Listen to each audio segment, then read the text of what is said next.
Bab 611. Dia bergegas ke kota Gungnir untuk menemuinya.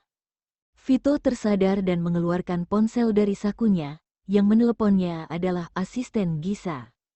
"Ada apa?" tanyanya dingin. "Presdir, ini tentang keluarga Sealer."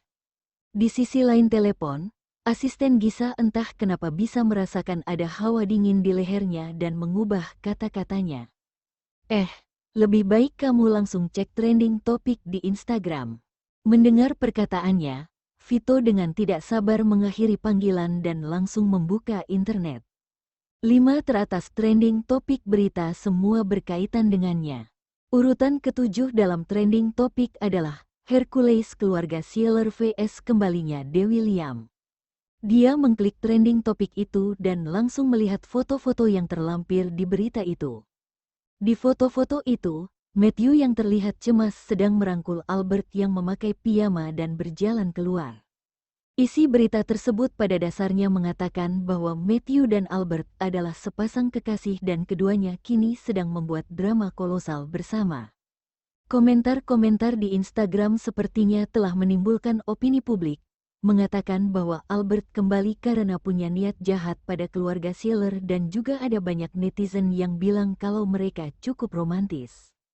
Melihat skandal Albert dengan pria lain dan komentar yang berbeda dengan faktanya, membuat ekspresi Vito langsung berubah muram dan menakutkan. Ia membanting ponselnya ke tanah, tubuhnya gemetar. Dia beberapa kali menarik napas dalam-dalam dan berusaha keras untuk menenangkan diri. "Pelayan, bawakan aku ponsel baru," kata Vito dengan dingin. "Ya, tuan muda ketiga, tunggu sebentar." Pelayan itu menjawabnya dengan hormat, segera berbalik dan berjalan cepat ke ruang penyimpanan untuk mengambil ponsel baru. Tidak lama, pelayan itu membawa telepon baru yang bahkan dusnya belum terbuka. "Tuan muda ketiga, ini," ia menyerahkan ponsel ke tuannya.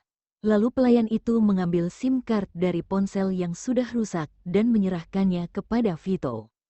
"Benny tahu tuan muda kedua kalau aku akan pergi ke kota Gungnir lalu katakan padanya untuk tidak kembali ke kota C dan bantu aku menstabilkan situasi di kota Leicester." Setelah Vito selesai berbicara, dia berbalik dan meninggalkan rumah. Dia tidak bisa hanya berdiam diri saat melihat Matthew sedang memanfaatkan situasi. Awalnya dia tidak ingin Albert tahu. Vito ingin menangani masalah ini secara diam-diam lalu kembali ke kota Gungnir untuk melanjutkan syuting dengannya. Tetapi trending topik ini membuatnya tidak bisa menahan diri dan secara tidak langsung merasa bahwa ada seseorang di balik masalah ini yang sudah mengendalikan segala sesuatu. Pagi ini, kakak iparnya memberitahu bahwa semalam Albert telah membaca berita di Instagram dan sudah tahu apa yang terjadi di kota Leicester. Vito ingin menjelaskannya, tetapi kemarin Tama merusak ponsel Albert, jadi dia tidak bisa menghubunginya untuk sementara waktu. Dia harus meminta Tama untuk bergegas menemuinya, tetapi Vito sedikit terlambat dan Matthew sudah membawanya pergi. Vito memeriksa penerbangan di Bandara Internasional Kerce.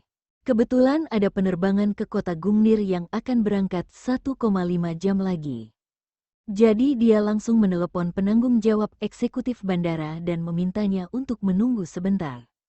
Butuh waktu 1 jam dari rumah keluarga Okto untuk sampai ke bandara.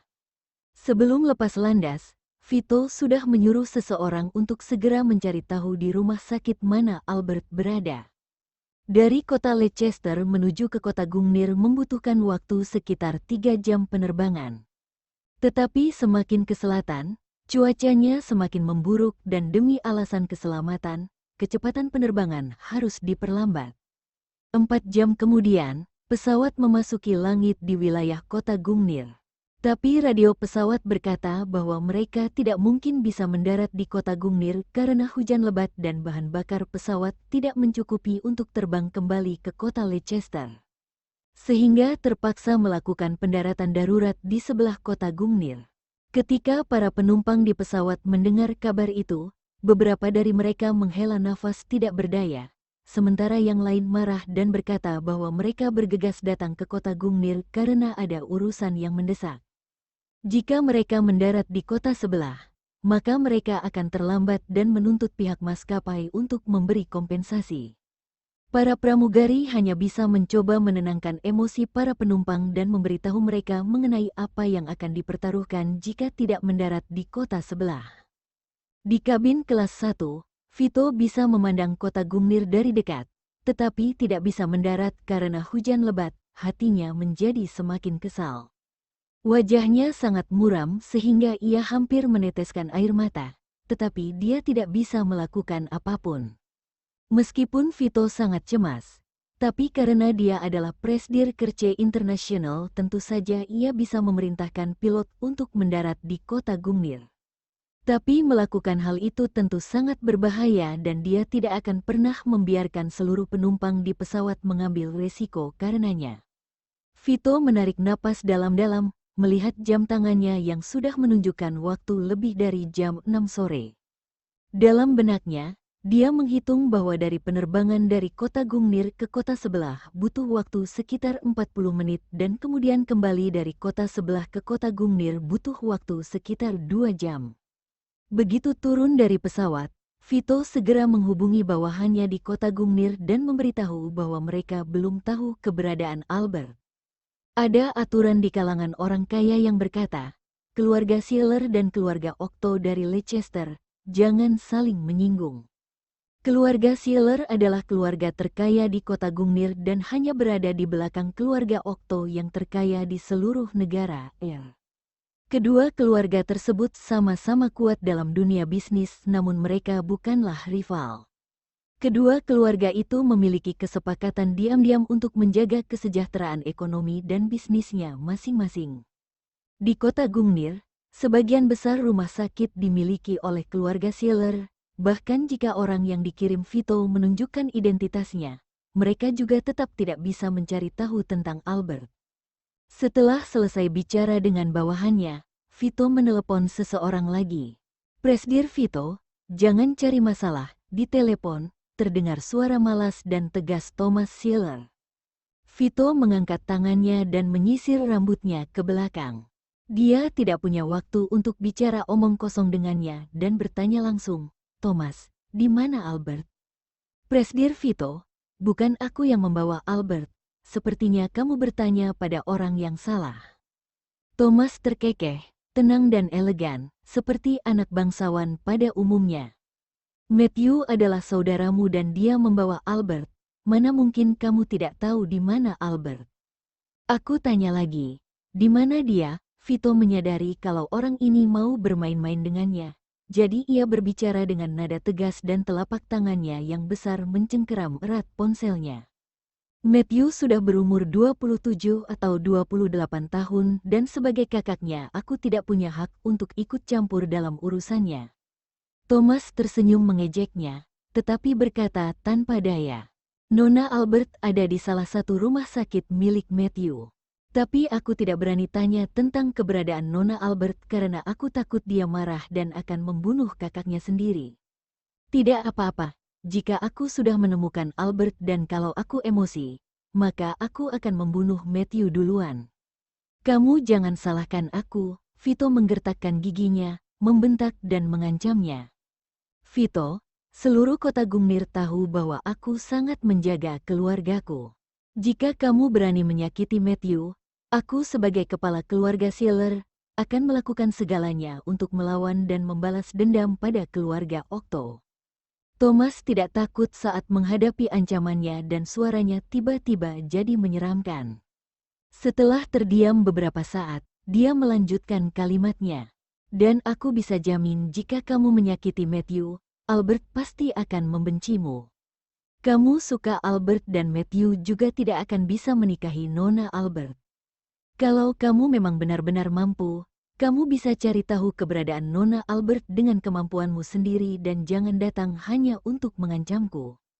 Setelah berbicara, dia mengakhiri panggilan tanpa menunggu Vito bicara lagi. Ketika Vito tiba di kota Gungnir dari kota sebelah, waktu sudah menunjukkan pukul 21 malam.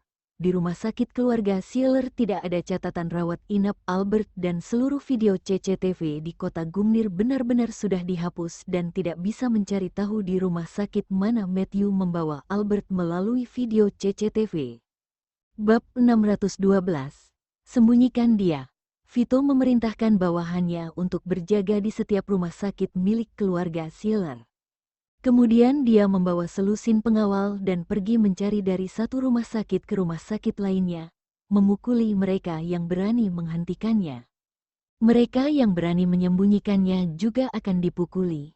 Setelah mencari ketiga rumah sakit, dia akhirnya tahu informasi tentang Albert dari wakil dekan rumah sakit. Namun, itu adalah berita buruk baginya karena Matthew sudah membawa Albert keluar dari rumah sakit pada jam 6 sore tadi. Saat mendengar jawaban ini, Vito nyaris kehilangan kendali dan ingin membunuh seseorang.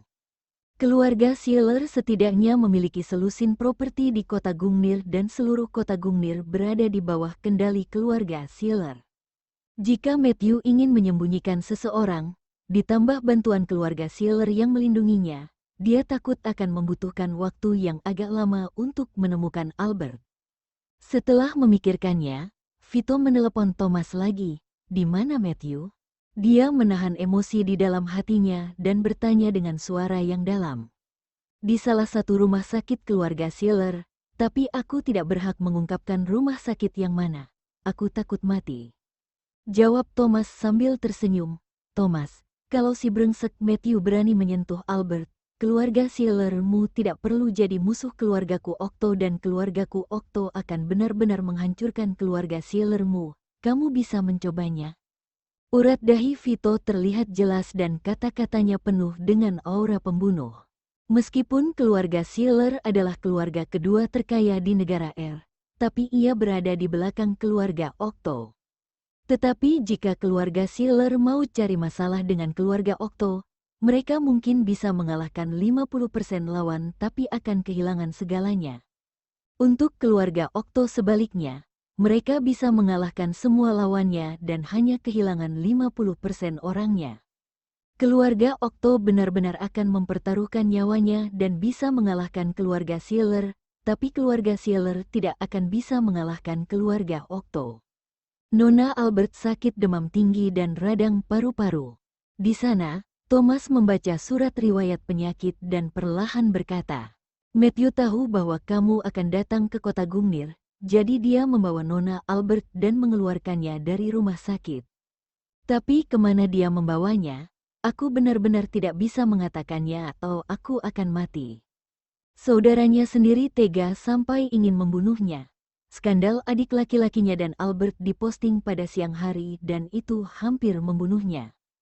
Vito baru saja akan menutup telepon dan mendengar Thomas berkata, tapi Presdir Vito jangan khawatir, Matthew bukanlah orang yang kejam saat memperlakukan seorang yang sedang sakit, malah dia memperlakukan Nona Albert dengan sangat hati-hati dan penuh kasih sayang.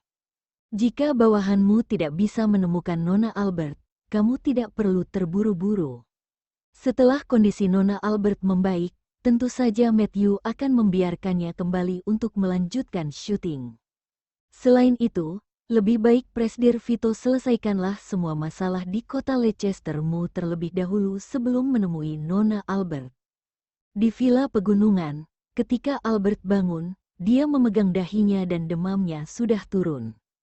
Dia melihat lingkungan kamar yang asing. Seluruh desainnya terkesan mewah dan sepertinya desain untuk kamar laki-laki. Albert duduk dengan tubuhnya yang agak lemas. Ketika baru saja akan bangkit dari tempat tidur, dia melihat Matthew membuka pintu kamar dan masuk. Saat melihatnya duduk di sisi tempat tidur, Matthew langsung berjalan mendekat dan bertanya dengan gugup. Albert, kamu sudah bangun? Apa ada yang membuatmu tidak nyaman? Di mana ini? Tanya Albert dengan suara serak. Ini rumahku. Saat kamu tidur, ada sedikit kekacauan di rumah sakit, jadi aku meminta pendapat dokter dan membawamu kemari supaya tubuhmu cepat pulih. Matthew segera menjelaskan. Bahkan, ketika dia tahu bahwa Vito akan datang ke kota Gungnir, dia menambahkan beberapa obat tidur ke dalam air yang diminum Albert dan membawanya pergi tanpa harus mengganggunya. Ketika dia memikirkan semua skandal yang disebabkan oleh campur tangan saudaranya, tatapan amarah terlintas di matanya. "Kurang ajar, kamu kan bisa membawaku pulang ke rumahku." Albert menghela nafas tak berdaya. "Aku tidak terlalu memikirkannya waktu itu." Matthew tersenyum meminta maaf. "Kondisimu masih belum terlalu pulih, jadi tetaplah di sini selama semalam dan kita akan membicarakannya besok." Albert berpikir sejenak dan mengangguk. "Baiklah, kalau gitu aku akan merepotkanmu dan terima kasih." Jika Matthew tidak datang mencarinya di siang hari, maka tidak ada yang akan tahu kalau dia sakit. Saat memikirkan ini, Albert bertanya, "By the way, apakah kamu datang menemuiku di siang hari karena ada sesuatu?" "Itu bukan hal yang penting, aku hanya ingin makan malam dan mendiskusikan naskah denganmu. Tapi aku tidak bisa menghubungimu di telepon, jadi aku datang untuk menemuimu. Aku bertanya pada satpam dan dia bilang kamu tidak pergi keluar, jadi aku pergi mencarimu." Penjelasan Matthew begitu rinci sehingga Albert tidak bisa menemukan kesalahannya. Albert tersenyum dan tidak mengatakan apa-apa lagi. "Oh, ya, tadi sore di rumah sakit kamu kan cuma makan sedikit. Harusnya sekarang kamu lapar, jadi aku akan menyuruh koki untuk membuatkan kamu snack." Kata Matthew lagi, dia suka makan apapun. "Tidak, aku tidak terlalu lapar kok dan aku tidak terbiasa makan snack di tengah malam." Seorang aktris harus mengontrol berat badannya. Albert menggelengkan kepalanya dan menolak. Begitu dia selesai berbicara, perutnya berbunyi. Dalam sekejap, kamar itu dipenuhi dengan suasana canggung. "Uhuk, uhuk." Matthew mengepalkan tangan ke bibirnya dan berpura-pura batuk untuk menyembunyikan tawanya. "Kurasa perutmu mungkin punya pemikiran yang berbeda." Albert tersipu malu dan menggigit bibirnya, lalu berkata, "Sekarang aku kan lagi sakit, jadi seharusnya tidak masalah kalau hanya makan snack." Setelah mengatakan itu, dia memakai sandalnya dan berjalan meninggalkan tempat tidurnya. Mungkin karena ketika masih kecil dia pernah beberapa kali menghabiskan waktunya bersama Matthew, membuat Albert merasa tidak merasa canggung saat bersamanya sekarang. Matthew diam-diam tersenyum dan setelah itu keluar kamar. Ada suara notifikasi chat, ia mengeluarkan ponselnya untuk melihatnya. Chat itu dikirim oleh saudaranya dan berkata kalau Vito sudah memukuli bawahannya di rumah sakit dengan parah, dan sudah tahu kalau dirinya membawa Albert keluar dari rumah sakit. Vito belum tahu mengenai di properti milik keluarga Sieler yang mana yang ia dan Albert tinggali, tapi cepat atau lambat Vito akan mencari tahu di mana dirinya dan Albert berada.